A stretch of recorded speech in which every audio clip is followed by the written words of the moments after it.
আম্মা জান আমেনা বলেন, দুনিয়াতে বাচ্চা গর্ভে আসলে মহিলার মাথা ব্যথা করে, পেট ব্যথা করে, কত রোগ, আমার কোনো রোগ হয় নাই। দুনিয়াতে বাচ্চা আসে, রক্ত যায়, কত ব্যথা, চিৎকার, আমার কিছুই হয় নাই। বরং দুনিয়ার সন্তানেরা কান্না করে আসিয়া, আর আমার সন্তান মুহাম্মদ আসিয়া আল্লাহর নামের শুকর আদায় করেছেন। আর রহমতের নবী আসা মাত্র এতটা আলো বিচ্ছুরিত হতে লাগলো, অনেক দূর পারস্য এলাকা। আমি আমেনা নিজ চোখে তাকায় দেখি মুহাম্মদ আসা মাত্র এমন আলো দেখলাম, আলোর দ্বারা পুরা পারস্যের প্রাসাদগুলো, রাজপ্রাসাদগুলো ডাইরেক্ট আমি চোখে তাকায় দেখতেছি। হাজারো বছরের প্রজ্বলিত আগুন নিভে গেল হঠাৎ করে। রহমতের নবী আসছেন, রহমতের বাতাস শুরু হয়ে গেছে, উত্তম আদর্শ নিয়ে আসছেন। রহমতের নবী 63 বছর হায়াত পাইলেন। এই হায়াতের মধ্যে কোনোদিন এমন এক পরিবেশ, নবীর ডানেও দুশ্মন, বামেও দুশ্মন, সামনে পেছনে দুশ্মন, আপনজনেরাও। দুনিয়াতে একটা সন্তান আসার পর আপন হয় তার মা বাবা, আর কেউ তেমন আপন না। কিন্তু আমার মাওলা পাকের কুদরত, রহমতের নবীকে পাঠাবার আগে আব্বাজানকে নিয়ে গেলেন। রহমতের নবী আফসোস করে কাঁদে দুনিয়াতে আসিয়া। একদিন বাবা বলে ডাক দিতে পারি না, আমি ইয়াতীম। 6 বছরে আমি মা হারাইয়াও বড় অসহায়। বাবার কবর দেখতে গিয়ে মাকেও হারিয়ে ফেলেছে। আমার 8 বছরে দাদা আব্দুল মুত্তালিবও চলে গেছেন। এখন আমার কেউ নাই, কার কাছে মনের দুঃখ বলবো? এত বিপদ, আমার ডানে বামে কেউ নাই। এই আমার বংশের লোকেরা পারে না, আমাকে মেরে ফেলবে। কতবার জবাই করার ষড়যন্ত্র চক্রান্ত করলো। এরে দুনিয়ার মানুষ, আল্লাহ আমাকে এমন কঠিন কঠিন পরীক্ষা নিলেন। এত নেওয়ার কারণ হলো ভালোবাসার ব্যক্তিটাকে তো পরীক্ষা বেশিই নিবেন, এরপরে সম্মান তো কম দেন নাই। এরে নবীর আশিক, নবীর দুশ্মন যারা গালি দেয়, নবী হাসি মুখে বুকে লাগায়, কাউকে দূরে ঠেলেন না, গালিও দেন না। নবী গালি শুনতেছেন, গালির জবাবও দেন না। রহমতের নবীর কোনো হায়াতে একটা গালির কোনো কথা ইতিহাসে নাই। কেমন মায়ার নবী আমার, চিনলা না, যদি চিন্তা নামাজ ছাড়তে পারতা না। কেমন মায়ার নবী আমার, রহমতের নবী হায়াতে কোনোদিন কাউকে একটা মিথ্যা কথার আসর লাগান নাই।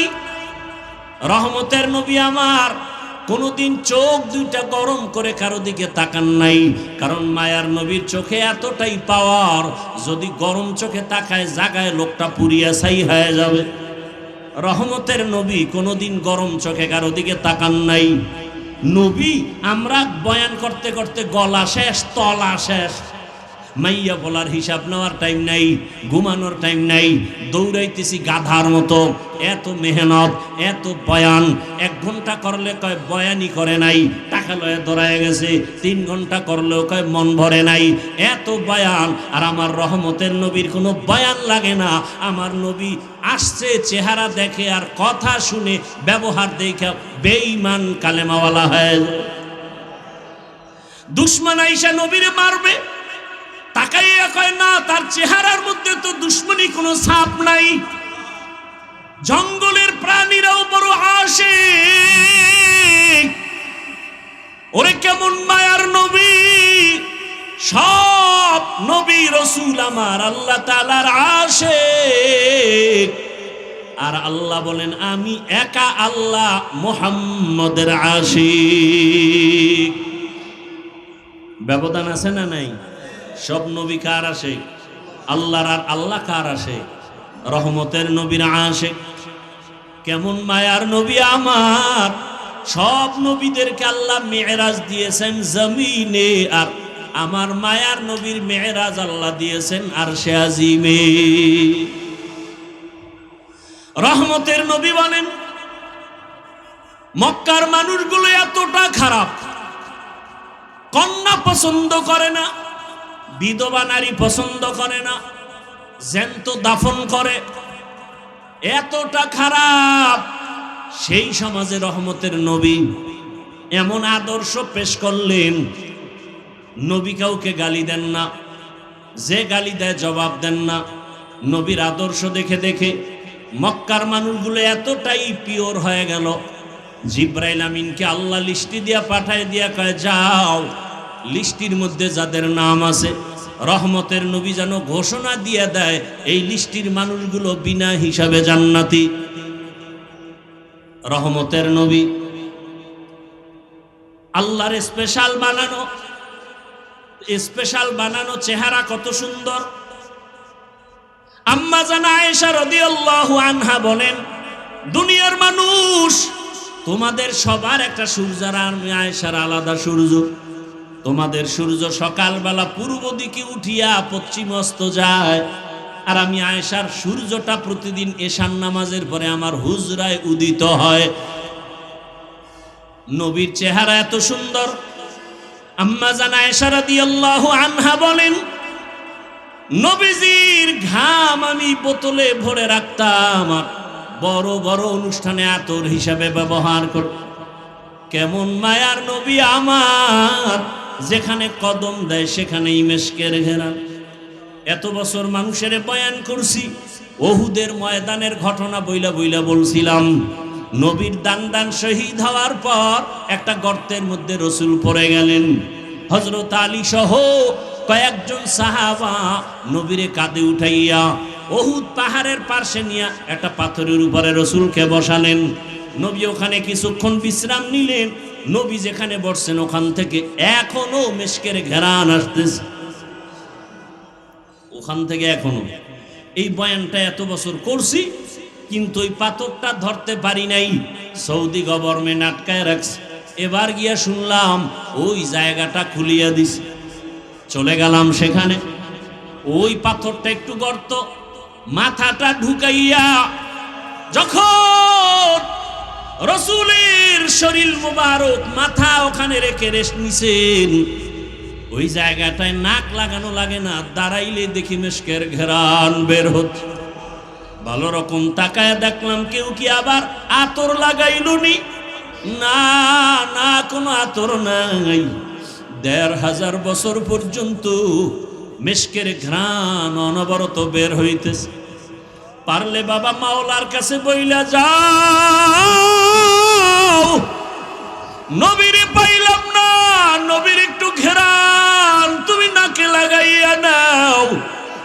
আর নবীর ঘ্রাণ যদি নাকে চাও, সুন্নতের মালা গলায় লাগায় দাও। আমি কিন্তু এখনো একবারও বলি না, এতক্ষণ বয়ান করছি একবারও কিন্তু বলি নাই সবাই স্কুল ছাড়িয়া মাদ্রাসায় যাও। একবারও বলি নাই টুপি লাগাও। একবারও বলি না আমার মতো দাড়িওয়ালা হও। একবারও বলি না চাকরি ব্যবসা ছাড়িয়া তাবলিগে যাও, চরমনাই যাও, পীরের কাছে যাও। আমি একবারও বলি নাই রে বাবা, বরং আমি বলতে চাই, ও যুবক বাবারা, বৃদ্ধ বাবা, যে ছাত্র যুবক বাবারা, মা বোনেরা, স্কুলে পড়ো, কলেজে পড়ো, চাকরি করো, ব্যবসা করো, বাধা নাই। আমি পরামর্শ দিব ওখানে থাইকা জান্নাতের পথটাকে রেডি করে ফেলো। বলবা এটা কেমন করে সম্ভব? আল্লাহ বিবেক দিছে, বিবেকটাকে প্রশ্ন করে দেখো। ও যুবক, তোমার মতো যুবক নবীর আসে, স্কুলে পড়ে, কলেজে পড়ে, ৫ ওয়াক্ত নামাজ পড়ে, আছে না নাই? তোমার বিবেকটাকে জিজ্ঞাসা করো, বলো তুমি কেন পারবা না? রাস্তায় গাড়ি চালায় কত ড্রাইভার ৫ ওয়াক্ত নামাজ পড়ে, বলো তুমি কেন পারো না? তোমার মতো জেনারেল লাইনের বাংলা শিক্ষার যুবক নদীর মধ্যে মাছ ধরে, নামাজ ছাড়ে না, বলো বাবা তুমি কেন পারবা না? বাই ফোর্স তোমাকে কোনো অর্ডার না, বিবেকের কাছে প্রশ্ন রাখি, তোমার মতো যুবক র্যাব, আর্মি, পুলিশ, বিডিআরের চাকরি করে, ৫ ওয়াক্ত নামাজি আসেনি? তোমার বিবেক দিয়া জবাব বের করো, তুমি কেন পারো না? তোমার কপালে কার অভিশাপ লাগছে বলো রে বাবা? ও ব্যবসায়ী, ও চাকরিজীবী বাবারা, আপনার মতো কত ব্যবসায়ীরা নামাজ ছাড়ে না, ব্যবসা করে, দোকানদারিও করে, নামাজও আদায় করে। আপনি কেন পারবেন না? ও আমার আল্লাহর বান্দারা, এখনো সময় আছে, তওবা করে নাও।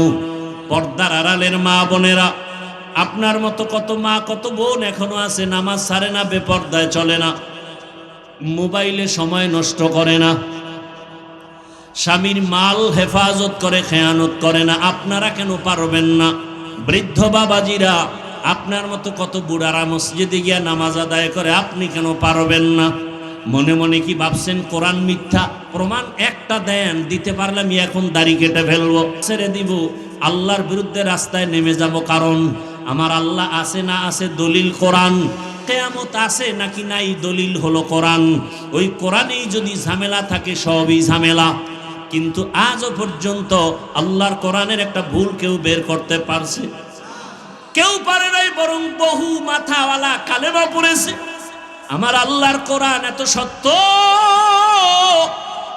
এটা এমন এক দামি কিতাব, এটা দিয়ে তাকাইলে কলিজা ঠান্ডা হয়ে যায়। এটা পড়লে সওয়াব, দেখলে সওয়াব, এটার আওয়াজ যত শুনবেন ততই কলিজা ঠান্ডা হয়ে যাবে। এরে নবীর উম্মতের দল, ও যুবক বাবারা, তোমার মতো যুবক স্কুল কলেজে পড়ে, লেখাপড়া করে, চাকরি করে, ব্যবসা করিয়া যদি নামাজ পড়ে, বলো তুমি কেন পারবা না? কয়দিন আর বাহাদুরি করবা? বলো, তোমার মতো বড় বড় বাহাদুর তো করোনায় চলে গেল। মহামারী করোনায় কত বড় বড়রা চলে গেল, টাকার বাহাদুরি দিয়া থাকতে পারে নাই। চোখের সামনে কত ক্ষমতার পাওয়ারওয়ালা সব ধ্বংস হয়ে গেল। কিসের পাওয়ার দেখাও? তাকায় দেখো, গাড়ির নিচে লাশ, পানির নিচে লাশ। কয়েকদিন আগে তোমরা ফেসবুকের গোলামরা দেখছো না? বিদেশ থেকে আসছে টাকার বস্তা নিয়ে, সন্তান পরিবার নিয়ে বাড়িতে রওয়ানা, রাস্তার পাশে গাড়ি পইরা সব মরে গেল। আল্লাহর বান্দা কাঁদতেছে, বিদেশ থেকে আসলাম, বাড়ি পর্যন্ত যেতে পারলাম না, সন্তানও নাই, স্ত্রীও নাই। কিসের দুনিয়ার রং তামাশা? বাড়িওয়ালার বাড়ির দিয়ে তাকাও, বাড়িওয়ালা বাড়ি বানাইছে কিন্তু ঘুমাইতে পারে না, মামলার ভয়। কি হবে এই বাড়ির বাড়াই করে? টাকাওয়ালা ব্যাংকে টাকা রাখছে, উঠাইতে পারে না, মামলার ভয়। এই টাকার বাহাদুরি করে লাভ কি হবে? করোনায় লাশ আর লাশ। এমন একটা দিন নাই গাড়ির নিচে লাশ পাওয়া যায় না, এমন একটা দিন নাই ঘুমের বিছানায় লাশ পাওয়া যায় না। আর এখন তো নতুন এক সিস্টেম চালু হয়েছে, মারা লাগবে না, তোমাকে মারার জন্য রেডি হয়ে আছে একদল, প্রতিদিন পেছনে ঘুরে মারার জন্য। স্বার্থে আঘাত লাগবে, মা সন্তানের মেরে ফেলবে, সন্তান মাকে জবাই করবে। এই ঘটনা কি আপনারা দেখছেন না দেখেন নাই? তাহলে বাহাদুরি করে কি লাভ? হ্যাঁ, মনের কিছু আশা মানুষের থাকে, শয়তানি আশা। সিনেমা হলে গেলে জানি কি মজা, পার্কে ঘুরলে কি জানি মজা। যারা গেছো যুবকদের পায়ে হাত রেখে বলবো, বাবা জীবনে তো পার্কে কম ঘুরো নাই, শখ মিটাইয়া আড্ডা তো রাতের বেলা মোবাইলে কম দাও নাই, এখনো কি ফিরবা না? এখনো কি তওবা করবা না? মনে চাইছে দাড়ি কাটবা, কেটে ফেলেছো, কারো বাধা মানো নাই। আর কত কত বছর আরো দাড়ি কাটলে মনের আশা পূরণ হবে? আর কতবার সিনেমা হলে গেলে তোমার মনের আশা পূরণ হবে? আর কত মাইয়া নিয়ে আড্ডা দিলে তোমার মনের আশা পূরণ হবে বলো? এবং তোমার হায়াতের বাকি আছে কতদিন তাও বলো? এখনো সময় আছে, তওবা করো। মনটাকে শুধু বুঝাও রে মন, রবিউল আউয়ালে রহমতের নবীর আদর্শের মালা গলায় পড়তে চাই। জীবনে কত নামাজ ছাড়লাম, দাড়ি কাটলাম, বেপরদায় আড্ডা দিলাম, মোবাইল চালাইলাম, মোবাইল চালাইয়া সারা রাত কাটাইয়া কত গুনাহ করলাম, হাতের গুনাহ, চোখের গুনাহ, পায়ের গুনাহ, অন্তরের গুনাহ। আজকে থেকে আর গুনাহ করব না, নামাজ ছাড়ব না। তওবার যদি নিয়ত হয়, আল্লাহকে মনে বুঝে যদি বলতে পারো, হে মালিক জীবনে আর দাড়ি কাটবো না, নামাজ ছাড়বো না, বেপরদায় চলবো না, মা বাবার সাথে বেয়াদবি করবো না, ওলামায়ে কেরামের পরামর্শ, শিক্ষকের দোয়া নিয়া নবীজির আদর্শ মেনে চলবো। এখনো যদি তওবা করতে পারো, জীবনের মুহূর্তে সব গুনাহ মাফ হয়ে যাবে। ও আল্লাহর বান্দারা, তুমি বলতেছো টুপি মাথায় দিলে মাথা গরম লাগে, আর আমরা 24টা ঘন্টা টুপি মাথায় দেই, কই তু মাথা তো গরম হলো না। টুপির কারণে তো আমগো সম্মানও কমে নাই। তোমরা কেউ আসো, কেউ নাই, কেউ খাও, কেউ খাও না, আমরা টুপিওয়ালাদের কোনো টেনশনই নাই। এরে যুবক, কই দাড়ির কারণে তো সম্মান কমে নাই। এমপি সাহেব দেখলে কয় হুজুর দোয়া করবেন, মন্ত্রী দেখলে বলে দোয়া করবেন, টাকাওয়ালা দেখলে বলে হুজুর দোয়া করবেন, আপনাদের দোয়া ছাড়া উপায় নাই। মাদ্রাসায় পড়েছি, সরকারি কোনো সার্টিফিকেট নাই, কই সার্টিফিকেটের অভাবে তো না খাইয়া কোনো দিন মরি নাই। বরং টাকার পিছনে তুমি দৌড়াও, আর আল্লাহর প্রিয় বান্দা যারা টাকা তাদের পেছনে দৌড়ায়। অহংকারী বুঝানোর জন্য বলি না রে বাবা, বুঝাইতেছি ইসলামের লাইনে চললে সম্মান কম নাই। এখনো সময় আছে, তওবা করো। আমার মাওলার আযাব কি তুমি ছোট মনে করেছো? আরে আজকে আমিও তো তোমার মতো টুপি মাথায় না দিয়েও চলতে পারতাম, কেউ আমারে বাধা দিত না। তোমার মতো যদি প্যান্ট শার্ট টাই লাগাইয়া দাড়ি কাইটা রাস্তায় মাস্তানি করতাম, কে ফিরাইতো? বরং আমারে বিএনপি ওয়ালারা ভাড়া করত, জামাত ভাড়া করত, আওয়ামী লীগ ভাড়া করত। তোমার মতো লোক আমগো দরকার। পাথর দিয়া মানুষ মারবা, তোমার মতো সাহসী লোক আমরাই চাই।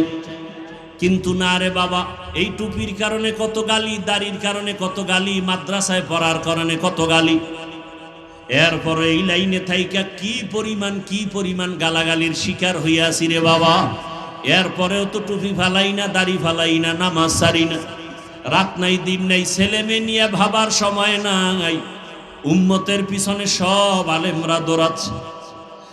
দিন নাই রাত নাই, এত মেহনত, তাবলিগ ওয়ালাদের মেহনত, পীর মাশায়েখের মেহনত, দেওবন্দি কওমি উলামায়ে কেরামের মেহনত। 12 মাস এত দৌড়াই। ও আল্লাহর বান্দারা, পায়ে ধরে ধরে ধরে ধরে বলি, রসুলের আদর্শের মালা গলায় লাগাইও। পায়ে ধরে ধরে কেন বলি? একমাত্র কারণ কোরআন শরীফ। আবার একটু জবাব চাই, বলো সত্য নাকি মিথ্যা? ওই কোরআনে যত বয়ান আল্লাহ করেছেন, সব বয়ান কি সত্য? ওই বয়ানে কে জান্নাতে যাবে, কে জাহান্নামে যাবে, সে বয়ান নাই? জান্নাতটা কেমন, জাহান্নাম কেমন, তাও আমার আল্লাহ বয়ান করেছেন। আল্লাহর কোরআন আর রসুলের হাদিস পড়ে যা পাইলাম, দুনিয়ার সূর্যের গরম থেকে হাজার হাজার হাজার গুণ গরম জাহান্নামের আগুনের গরম। দুনিয়াতে একটা মশার কামড় সইতে পারি না, কবর হাসরে সাপের কামড় কেমনে সহ্য করব? দুনিয়াতে একটা বেতের বাড়ি সইতে পারি না, গুনাহগারের কবরে 2 পার্শ্বের মাটির চাপ দেওয়া হবে, কেমন করে সহ্য করবা? ও আল্লাহর বান্দারা, যদি অন্তর বলে কোরআন সত্য, আমার এই বয়ানগুলো সত্য রে বাবা। তুমি চাকরি করো, স্কুলে পড়ো, কলেজে পড়ো, দোয়া করি, ডাক্তার হও, ইঞ্জিনিয়ার হও, তুমি প্রফেসর হও, তুমি একজন ওসি হও, ডিসি হও, এসপি হও, তবে একটা দাবি, বেয়াদব হইও না রে বাবা। খবরদার। বলবা হাফিজ ভাই, আদো বলা ডাক্তার কেমনে হতে হবে, বেয়াদবি মুক্ত ইঞ্জিনিয়ার কেমনে হওয়া যায়? সহজে জবাব, 3টা জায়গার দোয়া নিলে আদো বলা ডাক্তার হবা। আদো বলা ডাক্তার হলে দুনিয়ায় তোমার সম্মান মরিয়া গেল সম্মান। আদো বলা ডাক্তার হওয়ার জন্য 3টা দোয়া নিবা, 3 জায়গা থেকে। দোয়া নিতে না পারলেও বেয়াদবি করবা না, মরার আগে কপাল শেষ হয়ে যাবে। 1 নাম্বার জায়গা পিতামাতার দোয়া, ওখানে বেয়াদবি করবা, তুমি ডাক্তার হলো জুতার বাড়ি দুনিয়াতেই পাবা। এরে নবীর উম্মত। 2 নাম্বার শিক্ষকের দোয়া, ওখানেও যদি বেয়াদবি করো বিদ্যার জগৎ থেকে হারিয়ে যাবা। 3 নাম্বার আদর্শ ঠিক রাখার জন্য, চরিত্র ভালোর জন্য উলামায়ে কেরামের দোয়া, ওখানেও যদি ঝামেলা করো চরিত্র কোনোদিন ভালো হবে না। যারা মা বাবার সাথে বেয়াদবি করে, এরা আলেমের সাথেও বেয়াদবি করে। যারা শিক্ষকের সাথে বেয়াদবি করে, এরা লেখাপড়ার জগৎ থেকে হারিয়ে রাস্তায় উলঙ্গ হয়ে ঘুরে। অতএব যুবক, তুমি ডাক্তার হও বাধা নাই, ইঞ্জিনিয়ার হও বাধা নাই, তবে আদো বলা হও, বেয়াদবি করিও না। বহু ডাক্তার আছে কত সম্মানের, কত মহাব্বতের, কত সুন্দর ব্যবহার, সালাম না দিয়া কথা বলে না।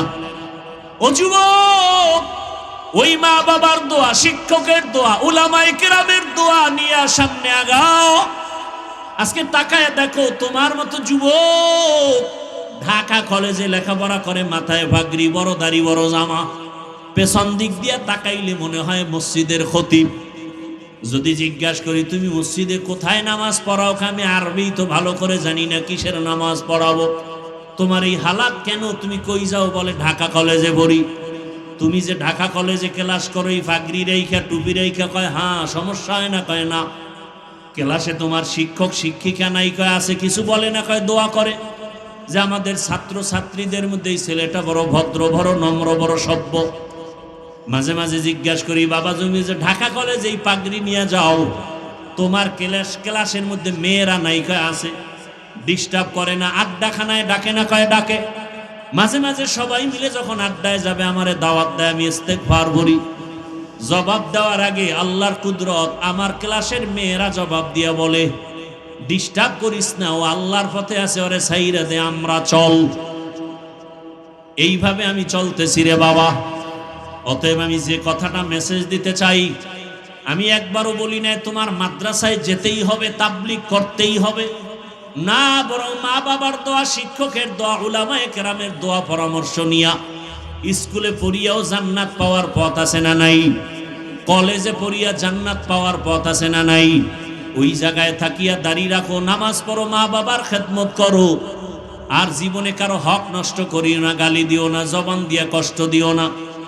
ডাক্তার হলেও তোমার জীবন ধন্য, ইঞ্জিনিয়ার হলেও তোমার জীবন ধন্য। আজকে যদি এই মানসিক অবস্থা নিয়া আমার দেশের কলেজের ছেলেরা এসপি হয়, ডিসি হয়, আমার দেশে আমগো আর আন্দোলন করা লাগবে না। নামাজি ডিসি থাকলে কোরআনের বয়ান চলবে, অনুমতি লাগবে না। ইন্না ইদ্দাতাশ শুহুরি ইনদাল্লাহি 12 শাহরান ফি কিতাবিল্লাহ ইয়াউমা খালাকাস সামাওয়াতি ওয়াল আরদ মিনহা আরবাআতুন হুরুম যালিকাদ দীনুল কাইয়্যিম। আল্লাহ তাআলা বলেন, গণনার আকারে জমিনের মধ্যে মাস হবে বছরে কয়টা?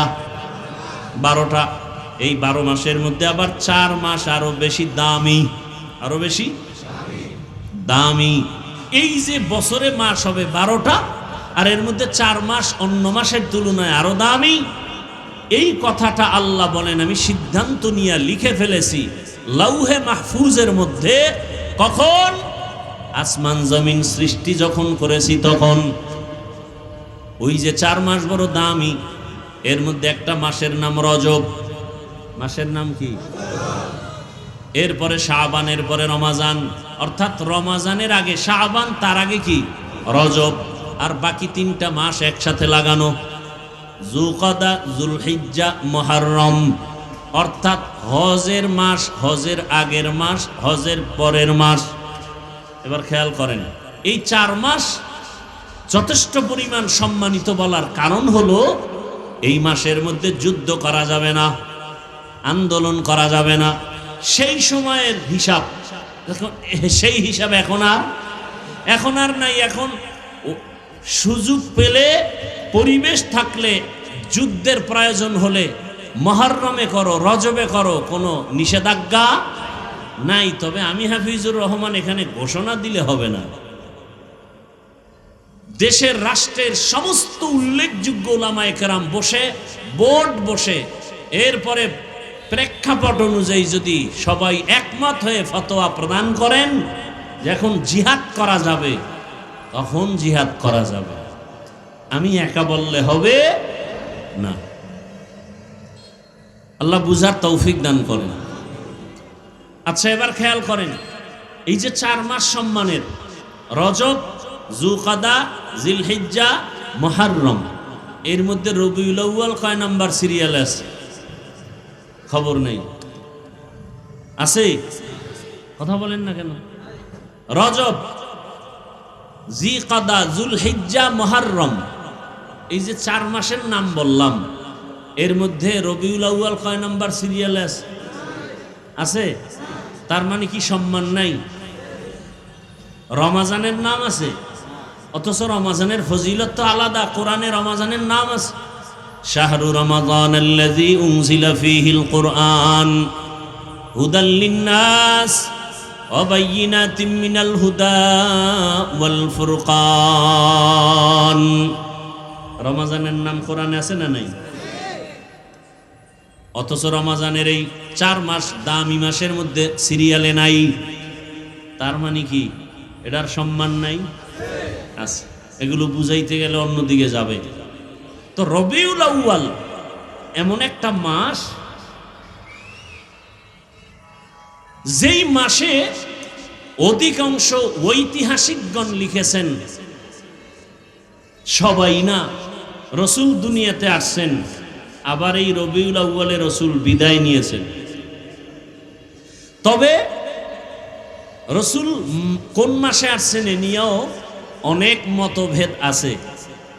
রমাজানে আসছেন এ কথাও আছে, তবে অধিকাংশ মতামত রবিউল আউয়ালে আসছেন।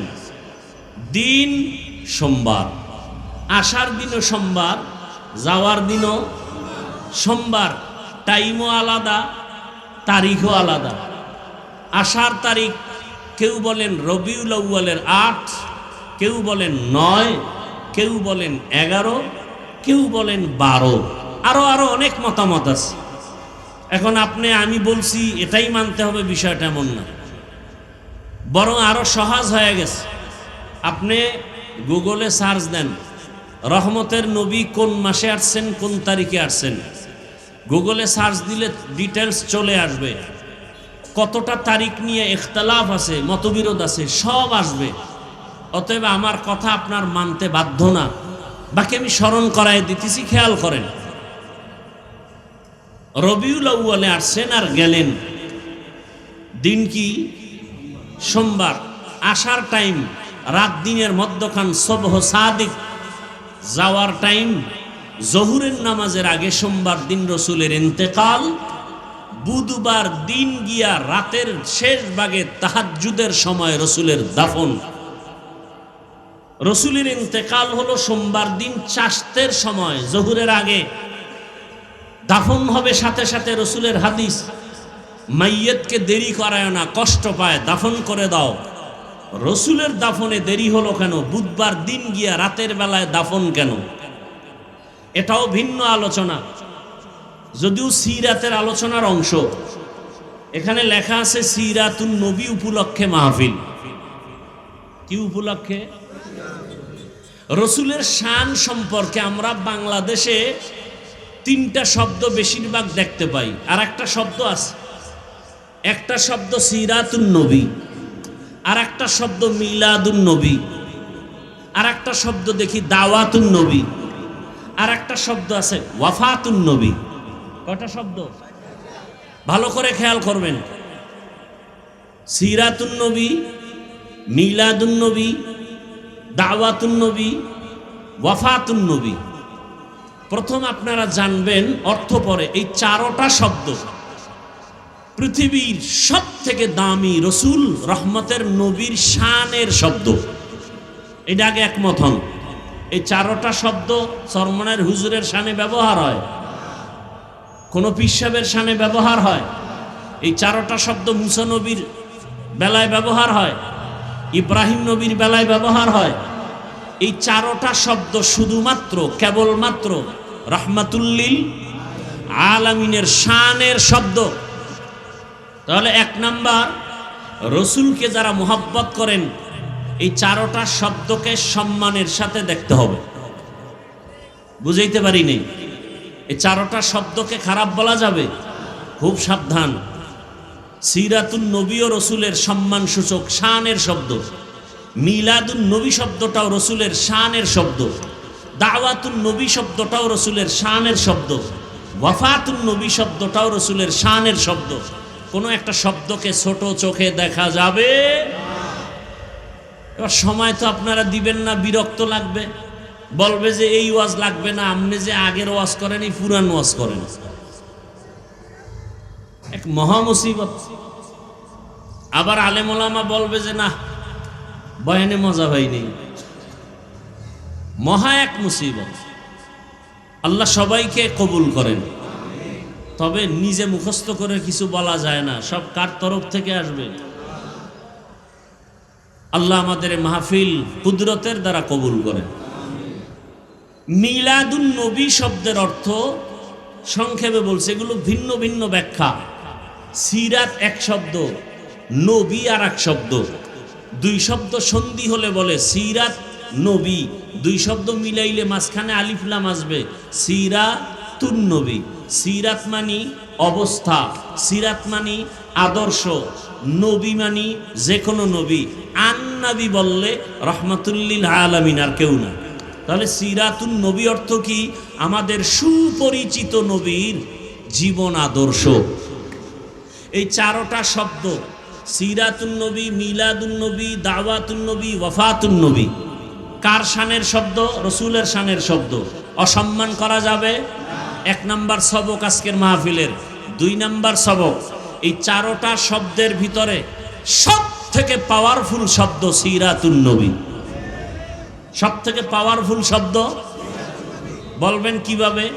ওয়াফাতুন নবী বললে সিরাতুন নবী নাই, শুধু মিলাদুন নবী যদি আলাদা করেন সেখানে সিরাতুন নবী নাই, যদি দাওয়াতুন নবী আলোচনা করেন সেখানে সিরাতুন নবী নাই, আর সিরাতুন নবী মানি এর মধ্যে সব আছে। কথা বলেন না কেন? তাহলে সিরাতুন নবী এই চারটার মধ্যে পাওয়ারফুল শব্দ। আমি কোনো পক্ষ বিপক্ষ বুঝি না, আমি রসুলের পক্ষ বুঝি, সোজা কথা। আমি রসুলের আশেক, আমি রসুলের আদরের দাড়িওয়ালা আশেক, আমি রসুলের চাহিদা মতে টুপিওয়ালা আশেক, আমি রসুলের আদেশ মতে পাঁচ ওয়াক্ত নামাজওয়ালা আশেক। যারা নামাজ পড়ে না আশেক নামের ভণ্ড, যদি টুপি না রেখে সুদ খায়, ঘুষ খায়, বেপর্দায় চলে, তারা আশেক দাবি করলে ইসলামের জন্য অপমান। এরা আশেক নামের কলঙ্ক। জমিনে রসুলের আশেক ছিলেন খাজা মাইনুদ্দিন চিশতি আজমিরি, বড় আশেক বড় পীর আব্দুল কাদের জিলানি, খাজা মাইনুদ্দিন চিশতি, শাহজালাল, শাহপরান, শাহ মখদুম, শাহ আলী, খান জাহান আলী, নিজামুদ্দিন আউলিয়া, কুতুবুদ্দিন বখতিয়ার কাকি, আব্দুল কুদ্দুস গাঙ্গুহি, এরকম যারা যারা আছে বলেন তো এদের দাড়ি ছিল না? এ মঈনুদ্দিনের ভক্ত দাড়ি কই? শাহজালালের পর্দা করেন নাই, নামাজ পড়েন নাই, তো শাহজালালের ভক্তরা নামাজ পড়েন না কেন? তাহলে আপনারা বুয়া আশেক, ভণ্ড আশেক, আমরা নামাজি দাড়িওয়ালা টুপিওয়ালারা হাকিকতে আশেক। বাকি আমাদের কোনো সাইনবোর্ড লাগানোর প্রয়োজন নাই। আর সে আজিমে কবুল হলে আমি কামিয়াব। চরমনার সৈয়দ ফজলুল করিম রহমতুল্লাহ আলাই বলতেন যে আল্লাহ যদি আমাকে মাফ না করেন, তোমরা কবরে ফুলের মালা দিলে লাভ কি? আর আল্লাহ যদি ক্ষমা করে দেন, তুমি জুতা মারলে কি ক্ষতি? তো আল্লাহর আরশে আজিমে যদি তোমার আশেক নাম না লেখা হয়, তুমি দাবি করে লাভ কি? আল্লাহ বুঝার তৌফিক দান করেন। তাহলে রসুল আসলেন রবিউল আউয়ালে, চলে গেল না? বলেন না কেন ভাই? মাঝখানে সময় গেল কতদিন খবর নাই। আসলেন রবিউল আউয়ালে, চলেও গেলেন রবিউল আউয়ালে, মাঝখানে সময় কাটলো কতদিন? এখন আমি প্রশ্ন করব তাদেরকে যারা বলে রসুল কখনোই মরে নাই, আছে না নাই? আর এক দল বলে রসুল যে একবার মইরে গেছে আর জিন্দাই হয় নাই। ধর্ম নিয়ে বাড়াবাড়ি, শ্রেষ্ঠ দেশ বাংলাদেশ, কথা ঠিক না? এবং কিলাকিলিও বেশি। এই যে মদিনা মক্কা ঘুরে আসলাম, কেউ নামাজে হাত বুকে বাঁধে, কেউ নাবির নিচে, কেউ হাত ছাইরা দিয়ে দাঁড়ায় রয়েছে, কেউ কেবলার দিকে পাও দিয়ে ঘুমায়, একামতের সময় উঠা নামাজে দাঁড়ায় গেছে, অজু নাই, এগো দিল পরিষ্কার। কেউ দেখলাম খোদার কসম তাকায় দেখতেছে, সেজদা দিতেছে, সেজদায় গিয়ে একটা পকেট থেকে কাঠের টুকরা বের করে কপালের নিচে দেয়। ইবলিস সেজদা করে জমিন না পাক করছে, এই জন্য ওরা জমিনে সেজদা দেয় না, কাঠের উপরে দেয়। কেউ জোরে আমিন বলে, কেউ আসতে বলে। এত যে লাইনের মুসলমান মক্কা মদিনায় ঝগড়া লাগছে কতদিন, কিলাকিলি করে মারা গেছে কেউ। সোনার বাংলায় এত ঝগড়ার বরকত কেন? কে জোরে আমিন বলল, কে আস্তে আমিন বললে নিয়ে দ্বন্দ্ব। মসজিদ পর্যন্ত আলাদা, কারা 8 রাকাত তারাবি পড়ে, কারা 20 রাকাত পড়ে, নিয়ে দ্বন্দ্ব করে, মসজিদ আলাদা। কি এই হলো আমাদের মুসলমানের হালাত। আল্লাহ রসুল কি বলছেন? আসল মানুষ কাকে বলে? নবী বলেন খায়রুন নাস মান ইয়ানফাউন নাস, সব থেকে ভালো মানুষ তো ওই ব্যক্তি যার দ্বারা অন্য নিরাপদ থাকে, কষ্ট পায় না। আর আমরা ইচ্ছা করে কষ্ট দেই, দিতে পেরে খুশি, অমুকের এমন কথা বলছি জাগাত কান্দে দিছি, এটা আমার মতো বেদ্যবের দ্বারা সম্ভব কেউ পারতো না। কারণ আমার উপরে মা বাবার বড্ড আছে, তো এই জন্য আমি পারি, যারে পারি রাস্তায় কাদায় দিই। এরকম বেয়াদব আছে না নাই? আল্লাহ হেদায়াত দান করুন। তো রসুল আসলেন রবিউল আউয়ালে, চলেও গেলেন রবিউল আউয়ালে, মাঝখানে দিন কাটলো কতদিন? 63 বছর। যারা বলে রসুল কখনো মরেই নাই, তাহলে বলো 63 বছরের হিসাব কেন? 63 বছরের হিসাব কেন? যাই হোক, এগুলো একটা একটা জবাব দিলে অনেক সময়। এবার আসেন, নবী দুনিয়াতে আসলেন, চলে গেলেন, 63 বছরের হায়াত, নবী আসলেন কেন? এই হলো এক প্রশ্ন। নবী নিয়ে আসলেন কি কারণে? আল্লাহ পাঠাইলেন, আবার 63 বছর পরে চলে গেলেন কেন? এবং রেখে গেলেন কি? এই টোটাল মূল আলোচনা দুই কথা, নবী নিয়ে আসলেন কি, রেখে গেলেন কি। বাংলায় তার সংক্ষেপ 1 মিনিটে জবাব। নবী দুনিয়াতে আসলেন উত্তম আদর্শ নিয়া, আর রেখে গেলেন দুইটা জিনিস, একটা হলো কোরআন, আর একটা হলো রসুলের প্রেসক্রিপশন 23 বছরের সুন্নতি আদর্শ। তাহলে নিয়ে আসলেন কি? শেষ। এই 1 মিনিটও হয় না, শেষ। নবী নিয়ে আসলেন কি? উত্তম। রেখে গেলেন কয় জিনিস? কোরআন আর রসুলের সুন্নাহ। কোরআন আর সুন্নাহ মনে থাকবে তো ইনশাআল্লাহ।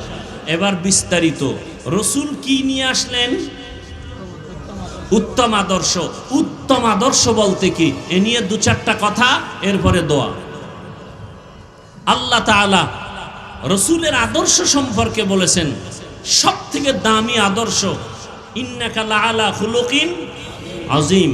রসুলের আদর্শ কত উত্তম, কত দামি। বলে রসুলের আদর্শ এত দামি যার কোনো তুলনা নাই। দুনিয়াতে আরো আরো বহু আদর্শ আমরা দেখেছি। আব্রাহাম লিঙ্কনের আদর্শ, মাও সেতুনের আদর্শ, লেনিনের আদর্শ, কালমার্সের আদর্শ, প্লেটোর আদর্শ। এক কথায় দুনিয়ার সব আদর্শ নাপাক, একমাত্র মদিনার রসুলের আদর্শই হলো পাক। দুনিয়ার সব আদর্শ পাক। কাটটা বলেন না কেন? দুনিয়ার সবার আদর্শ কি নাপাক? কেন? ও মানুষটাই নাপাক, ওর দেমাগ নাপাক, ও খায়ও নাপাক। 3 বেলা ভাত খাইয়া যারা বিড়ি টানে, ওর দেমাগটা কত পাক। 3 বেলা খাইয়াও যাদের মদ পান করতে হয়, ওর দেমাগ পাক না নাপাক? নাপাক দেমাগ কারণেই তো বউরে মা কয়। কি মদ পান করার পরে কেউ জিকির করছে? বলেন। তাহলে মদ পান করার পরে দেমাগ পাক না নাপাক? ওই দেমাগ দিয়া যদি কোনো আইন করে তাও নাপাক। তাহলে দুনিয়ার সমস্ত আদর্শ নাপাক, একমাত্র পবিত্র আদর্শ মদিনার আদর্শ। কেমন আদর্শ? যারা পালন করে, লালন করে, এরাও পবিত্র অবস্থায় চলে। ওই রসুলের আদর্শ কেমন পাক, কেমন পিওর। 1500 বছর পরেও আজকের এই কেরানীগঞ্জের মাহফিল তার জ্বলন্ত প্রমাণ। একথা আমি পুরান কথাটা আবার রিপিট করতেছি। মনে করেন নির্বাচনী কোনো জনসভা যদি কোনো দুনিয়ার টাকাওয়ালারা দেয়, তার কি করতে হবে? এই লোকগুলো এই জায়গায় হাজির করার জন্য আপ ডাউন গাড়ি ভাড়া দিতে হবে। সত্য কথাটা স্বীকার করেন। আসার পরে ভিআইপি চেয়ার লাগবে, ফাঁকে ফাঁকে নাস্তা, না হয় চেয়ার বাতাসে উড়বে। এরপরে নিয়ন্ত্রণের জন্য টাকা দিয়া প্রশাসনের লোক রাখতে হবে। কথা ঠিক? এবং বসার ক্লাস ভিন্ন। যারা দামি তারা দামি চেয়ারে বসবে, যারা দুর্বল তারা দুর্বল জায়গায় বসবে। এবার তাকায় দেখেন, চোখে তাকায় দেখেন, এখানে আপনারা যারা আসছেন গাড়ি ভাড়া দিছে? দিবে, বরং আপনাদের থেকে রেখে দিছে। অনেকে আবেগে গাড়ি ভাড়াও দিয়ে দিছে। কথা ঠিক? বসার জন্য ভিআইপি ব্যবস্থা কি? কার্পেট, মখমলের চাদর, হ্যাঁ, এমন ত্রেপাল দিছে, এইটা যদি কোনো বিয়ার অনুষ্ঠানে দেয় তো মহব্বতে জুতা হাতে চলে আসবে। কথা ঠিক? এখানে বসার জন্য কোনো ক্লাস ভাগ আছে? কে বড়, কে ছোট, কে ধনী, কে গরিব, কে আলেম, কে গায়রে আলেম, সব একাকার। কথা ঠিক? এত প্যান্ডেলটাকে নিয়ন্ত্রণ করার জন্য ডানে বামে পুলিশ, র্যাব, আর্মি আছে কতজন বলেন? জ্বলন্ত প্রমাণ, মদিনার আদর্শের দ্বারা এটা সম্ভব।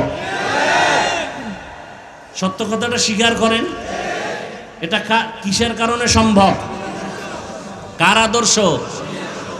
ইমামুল আউয়ালিন আল আখিরিন বাহর সাদকাতাল লিল আলামিন মসজিদে উশুদ হামারোয়ে জমিন।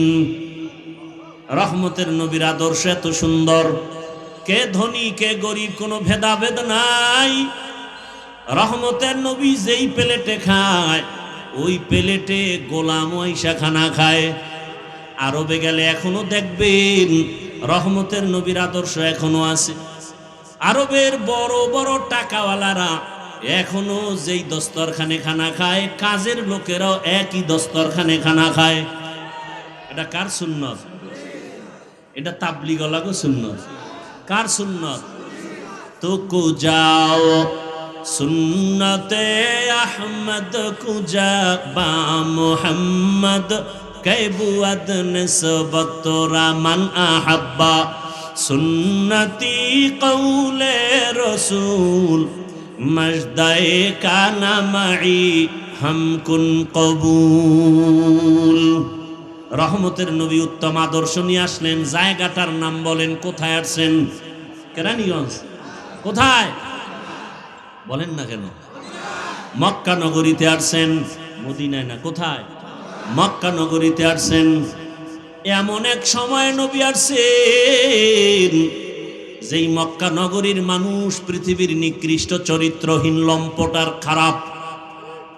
দেখছেন নি কারবার? প্রত্যেকটা পয়েন্টে পয়েন্টে আলাদা আলাদা সবক। কেরানীগঞ্জ মডেল মসজিদ আসেনি? আছে। সবাই দেখার জন্য মাঝে মাঝে যায়। ভালো করে বুঝবেন কেরানীগঞ্জে কত আকাম কুকাম চলে। চলে না? চলে না? মদের আড্ডা, তাসের আড্ডা, জুয়ার আড্ডা, সব চলতে চলতে এগুলো কিন্তু মসজিদের পাশে চলেনি না। কারণ উল্টাপাল্টা যা ডাইনে বামে করে মসজিদের পাশের মানুষগুলো একটু কম করে। কেন কয়? মসজিদ সাবধান, কখন আবার গজব আসে, ঠাড়া পড়ে। কথা ঠিক নেই?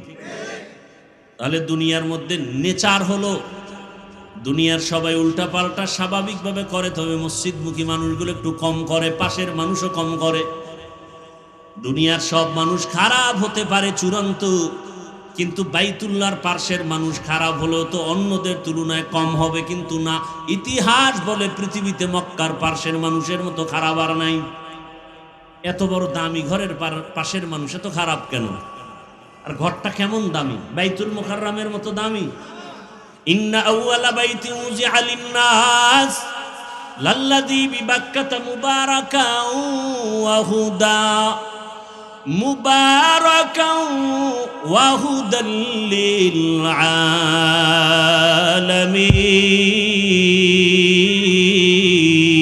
আলামিন। জমিনের মধ্যে আল্লাহ একটা ঘর বানাইছেন, বাইতুল্লাহ, হেদায়েতের ঘর, ইবাদতের ঘর। কেমন দামি একটা ঘর! যেই ঘরের দিকে প্রথম নজর যে দিবে, নজরটা পড়া মাত্র মালিকের কাছে যা চাইবে সাথে সাথেই কবুল। আরো আস্তে করে বলেন। বাইতুল্লাহ এমন একটা দামি ঘর, যেই ঘরের কিনারায় ঢুকিয়া কেউ, সীমানায় ঢুকে যদি কেউ বলে, একবার বলে আল্লাহ, সাথে সাথে 1,00,000 বার আল্লাহ বলার সওয়াব পেয়ে যাবে। আতিনা ফি দারে দুনিয়া না হাসান آتنا في دار عقبانا حسن يا غياث المستغيثين اهدنا لافتخارا بالعلوم والغنى हर गौरी दे नेको तू तैयार है जो न मांगे उससे तू बेजार है। বাইতুল্লাহর সীমানা কদ্দুর জানেননি? যারা আমরা তওয়াফ করি হাজী সাহেবরা, ওই তওয়াফের জায়গা জেদ্দা এয়ারপোর্টে নামার পরে মক্কায় যারা রওনা করেন, আপনারা দেখছেন রাস্তার উপরে এরকম একটা রেহাল আছে, বিশাল বড় রেহাল, দেখছেন নি? ওই রেহালের ভিতরে ঢুকলেই সে বাইতুল্লাহর সীমানায় ঢুকলো। বাইতুল্লাহর দেওয়ালের পাশে বসে যদি একটা সেজদা দেয়, যে ফল পাবে, রেহালের মধ্যে ঢুকে একটা সেজদা দিলে 1 লক্ষ সেজদার সওয়াব পেয়ে যাবে। এরকম চারদিকে সীমানা নেওয়া, এই পুরা সীমানাটা নিরাপদ কিয়ামত পর্যন্ত। ওই সীমানায় কোনো কাফের, কোনো বেঈমান ঢুকা হারাম। কোন অপরাধী যদি হাজারো মানুষকে হত্যা করে ঢুকে যায়, আল্লাহর আইন হলো ওই সীমানায় থাকা অবস্থায় চোখের গরম দিয়েও তাকানো যাবে না, হারাম। কারণ এই জায়গাটা হলো নিরাপদ। ওয়াত্তিনি ওয়াজ্জাইতুন ওয়া তুরি সিনিন ওয়া হাদাল বালাদিল আমিন। আল্লাহ শপথ করেছেন তিনের কসম, জৈতুনের কসম, তুরে সিনার কসম, নিরাপদ শহর মক্কা নগরীর কসম। এমন একটা দামি ঘর, যেই ঘরের দিকে শুধু তাকাইয়া থাকবে, অনবরত কিছু বলবে না, শুধু তাকাইয়া দেখবে আল্লাহর ঘর। আমল নামায় শুধু সওয়াব আর সওয়াব, কারণ অল টাইম হলো আল্লাহর রহমত ওখানে অবতীর্ণ হয়। আল্লাহ আমগো কেরানীগঞ্জে নাই, আমগো বরিশালে নাই, পূর্ব দিকে নাই, দক্ষিণে নাই, তাহলে পশ্চিমে কেন নামাজ আদায় করি? হ্যাঁ, পশ্চিমে কেন? কয় কাবা হলো মুসলমানের ইমানের ওখানে নেটওয়ার্ক, ওখানে নেটওয়ার্কের মূল সেন্টার কাবা। আগের দিনে রেডিও সেন্টার চালাইতো না গ্রামে? কথা কন না কেন? আচ্ছা, রেডিওর খবর দিলে রেডিওটা যদি ঢাকার দিকে মুখ না করে তাহলে আওয়াজ হয় না, ঘুরায় যদি দেয় অন্যদিকে আওয়াজ নেই। বিষয় কি? সেন্টারের সাথে সম্পর্ক নেই। মুসলমানের ইমানের মূল সেন্টার কই? কাবা। আল্লাহর অল টাইম ওখানে আল্লাহর কুদরতের রহমত অবতীর্ণ হয়। রহমতের নবীর জন্মভূমি, এত বড় দামি এক জায়গা। পৃথিবী নামক গ্রহটা আল্লাহ বানাইছেন, আগে বানাইছেন কাবার স্থানটা, এরপরে বাকি জায়গা পৃথিবীর মধ্যখান জায়গা। ওই কাবা এত দামি যে কাবার দিকে তাকায় থাকলেও সওয়াব, শুধু তাকায় থাকবে সওয়াব, তওয়াফ করলে তো সওয়াব আছেই। যেই কাবার সামনে গেলে সব এক হালাত কে ধনী কে গরিব কে আলেম কে মূর্খ কোনো ভেদাভেদ নাই, সবাই দুইটা কাফন পরো। মরার আগে মরার কাফন লাগাও। কালা না সাদা? সাদা কাফন একটা বডির মধ্যে লাগাও, আর একটা পরনে লাও, সেলাই দিও না। আমরা হুজুরেরা সব সময় টুপি পরে থাকি, ওখানে গিয়েও কি একটু চিন্তা করি? সবাই যখন এক লাইনে, আমরা আলাদা ডুবি দেই, চালাকি চলবে? ধনীরও যেই হালাত, গরিবেরও সেই হালাত। পাগলের মতো আশিক, এরা মালিকের আশিক, আল্লাহর আশিক হইয়া সব একই মাওলার দরবারে একই আওয়াজে ভিক্ষা চায়, লাব্বাইক আল্লাহুম্মা লাব্বাইক, লাব্বাইক লা শারীকা লাকা লাব্বাইক, ইন্নাল হামদা ওয়ান নি'মাতা লাকা ওয়াল মুলক লা শারীকা লাক। রিকশাওয়ালা ওই আওয়াজ না, তারটা আলাদা। দেনেওয়ালা তো জায়গা মতো দিবেন। কিন্তু ডাকার সবার একই আওয়াজ, কোনো আলাদা নাই। ওখানে সবাই মাওলার আশেক। কার আশেক বলেন না কেন? আচ্ছা, আমি মাওলার আশেক বলছি না, আল্লাহর আশেক বলার পরে কারো অন্তরে কোনো প্রশ্ন? এটারে আমি যদি বাংলায় বলি মাওলার পাগল, তো ওই চুলকানি অনেকের শুরু। আল্লাহর ওখানে যাইয়া পাগল হয়ে যায় মানুষ। আরে বেটা, সোনার বাংলার সোনার রত্ন ঘুমিয়ে আছেন টুঙ্গিপাড়ার এলাকায় শামসুল হক ফরিদপুরি রহমতুল্লাহ আলাই। তিনি তো বলেছেন, আইয়ুব খানকে ধমক দিয়ে বলেছিলেন, আইয়ুব খান টাকা দিয়ে গরু কিনা যায়, শামসুল হকরে কিনা যায় না। সেই শামসুল হক বলেছেন, পৃথিবীর সব মানুষ পাগল, একটা মানুষও পাগল ছাড়া নাই।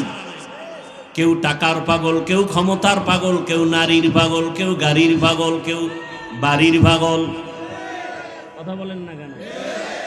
যে ক্ষমতার পাগল ও ঘুমাইয়াও দেখে ক্ষমতা, নামাজে দাঁড়াইয়াও দেখে ক্ষমতা। যে নারীর পাগল সে 24 ঘন্টা নারী নারী জিকির আর ফিকির। যে বাড়ির পাগল 24 ঘন্টা তার বাড়ি বাড়ি জিকির আর ফিকির। এই সব পাগলের মধ্যে একদল পাগল আছে, এরা নারীর পাগল না, টাকার পাগল না, ক্ষমতার পাগল না, বাড়ির পাগল না। এই পাগলগুলো শুধুমাত্র আমার আল্লাহ তাআলার পাগল। কার পাগল? তু দিল মে তু আতা है समझ में नहीं आता, तू दिल में तू आता है समझ में नहीं आता, बस जान लिया मैं तेरे पहचानो यही है, बस जान लिया मैं तेरे पहचानो यही है। যে টাকার পাগল সে টাকা তালাশ করে, ঠিক নেই? যে ব্যক্তি টাকার পাগল সে টাকা টাকা চায়। যে ক্ষমতার পাগল সে বলে টাকা লাগবে না, ক্ষমতা চাই। যে নারীর পাগল কয় মা বাপ লাগবে না, নারী চাই, ঠিক নেই?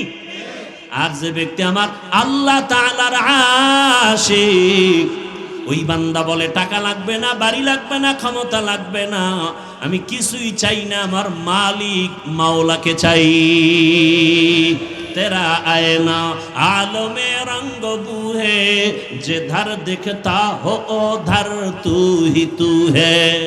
तेरा आईना आलमे रंग बूहे, जिधर दिखता हो उधर तू ही है। हीचे कसदर मुल्के उ अंबाज ने कौले उरा लहन ने आवाज ने। আল্লাহকে পাওয়ার জন্য আশেক। আল্লাহরে কই ভাইবা? আল্লাহরে দেখছনি? লন্ডন যাইয়া দেখবা আল্লাহকে কয় না।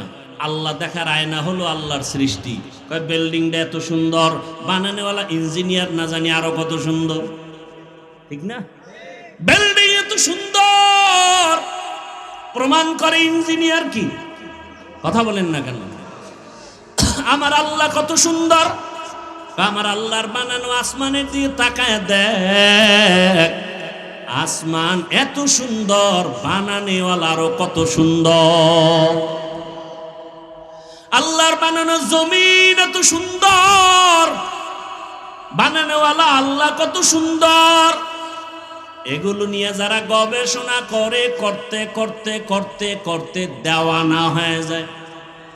এরে জমিন এত সুন্দর, বানানেওয়ালা কত সুন্দর, তার একটু দেখতে মনে চায়, তার একটু দেখতে মনে চায়। তখন বান্দা আল্লাহর মোহাব্বতে পাগল পারা হয়ে যায়।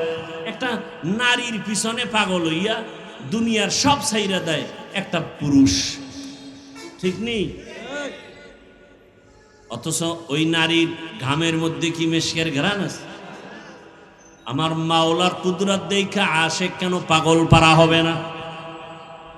ওই বাইতুল্লাহর সামনে গিয়ে ঘুরি আর আওয়াজ দেয় লাব্বাইক, তোমার আশেক হাজির। চোখের পানি ছেড়ে কান্নার আওয়াজ। একবার সিজদায় পড়ে কাঁদে, আবার দৌড়ায়, আবার পাথর মারে। পাগলামি চলতেছে, মাওলার মোহাব্বতের পাগলামি। ভাইরা আমার, রহমতের নবী ওখানে আসলেন। এই মক্কার মানুষগুলো এত খারাপ কেন? এর সংক্ষেপ জবাব, এত খারাপ হওয়ার কারণ হলো এরা মুরব্বি হারা ছিল। ঈসা নবী চলে গেছেন, রহমতের নবী আসছেন, মাঝখানে কত বছর প্লাস 500 বছর প্লাস মুরব্বি নাই। মুরব্বি না থাকার কারণে নফসকে মুরব্বি বানায় নিছে, আর শয়তান তাই মুরব্বি হয়ে গেছে। বাইতুল্লাহর ভেতরে তারা মূর্তি টানায় দিল, নারী আর পুরুষ একত্রে উলঙ্গ হয়ে বাইতুল্লাহ তাওয়াফ করে। কোনো পশু জবাই করলে রক্ত বাইতুল্লাহ লাগায় দেখায় বরকত। উলঙ্গ হয়ে বাইতুল্লাহ তাওয়াফ করে, নারীদের পছন্দ করে না, কন্যা সন্তানকে অভিশাপ মনে করে। কন্যা আসলেই বাবা মুখটাকে আটকায় রাখে, বাজারে যায় না। বহু বাবা কন্যা সন্তান পেয়ে বেজার হয়ে গলা টিপে মেরে ফেলেছে। কত খারাপ! বর্তমান দুনিয়াতেও কিছু কুলাঙ্গার দেখা যায়, ছেলে হলে খুশি হয়, মেয়ে হলে কষ্ট পায়। বলেন না কেন? এবার কষ্ট পায় বউরে গালাগালি করে। সন্তান দেওয়ার মালিক কি স্ত্রী? আল্লাহ হেদায়াত দান করুন। সন্তান দেওয়ার মালিককে, তো বউরে গালি দেন কেন? লিল্লাহি মুলকুস সামাওয়াতি ওয়াল আরদ ইয়াহাবু লিমান ইয়াশাউ ইনাসান ওয়া ইয়াহাবু লিমান ইয়াশাউ যুকুর আও ইউযাওবিজুহুম যুকরানা ওয়া ইনাসা ওয়া ইয়াজআলু মান ইয়াশাউ আকিমা ইন্নাহু আলিমুন কাদির।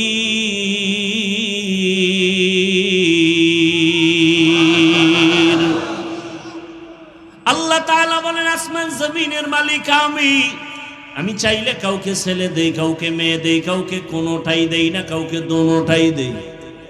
ক্ষমতা কার? দেখছেননি এখানে বান্দার কোনো হাত আছে না? বান্দারা চেষ্টা করলো ট্যাবলেট খাওয়াইয়া সন্তান কমাও। স্লোগান লেখা দিছে, ছেলে হোক মেয়ে হোক দুটোর বেশি নয়, একটা হলে ভালো হয়। ঠিক নেই? যখন এই স্লোগান শুরু করছে, ওই দিন থেকে আমার মাওলার কুদরতের চাবিও শুরু হয়ে গেছে। একসাথে 4 সন্তান। আল্লাহর সাথে পাল্লা দিয়ে কেউ পারছে?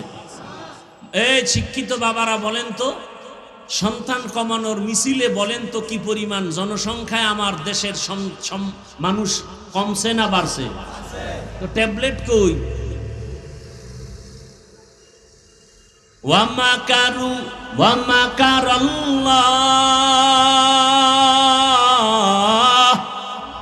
ওয়াল্লাহু খায়রুল মাকিরিন।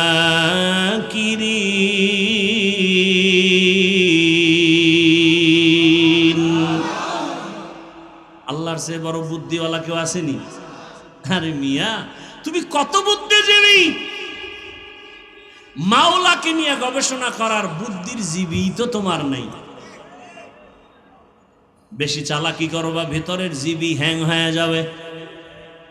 হ্যাং হয়ে গেলেই তো বলে আল্লাহ বলতে কিছু নাই। এরে নবীর আশিক, রহমতের নবী আপনাদের এলাকায় উদাহরণ এভাবে দিয়ে, আপনাদের কেরানীগঞ্জ এলাকায় কোথাও হঠাৎ করে মদের আড্ডা শুরু হয়ে গেছে, জুয়ার আড্ডা। এলাকার কিছু যুবকরা দৌড়ে এসে এলাকার হুজুরদের ডাকছে, আলেম ওলামাকে ডাইকে বলে, হুজুর শুনে যান, কেরানীগঞ্জ এলাকায় এখনো অমুক জায়গায় নাচ গান চলে, মদের আড্ডা চলে। তাহলে কি করবো? কয় ফিরাইতে হবে। হুজুরে কয় তোমরা বাও, আমি যেখানে না না না যাই না, পরিবেশ না, তাহলে পরিবেশটা তৈরি করো। যারা মোটামুটি ইমানওয়ালা তাকে আগে গিয়ে তোরা পরিবেশ কর, তারপরে আমরা হুজুরের আসবো। চূড়ান্ত খারাপ জায়গায় হুজুর যাবে? কথা বলেন না কেন? তাহলে মক্কার মানুষ এতটাই খারাপ, এমন জায়গায় শ্রেষ্ঠ রসুলকে পাঠাইলেন কেন? নবীকে তো একটু কম জায়গায় পাঠাইবেন যেখানে কম খারাপ। আল্লাহর কুদরত আলাদা। রোগী যত বড়, ডাক্তারও তত বড়। ইমামুল আউয়ালিন আল আখিরিন বহরে সদকা রহমাতাল লিল আলামিন। রহমতের নবী আসলেন সুবহ সাদিকের সময়। রহমতের নবী আসা মাত্র মক্কার পরিবেশ কেমন যেন পাল্টায় গেল।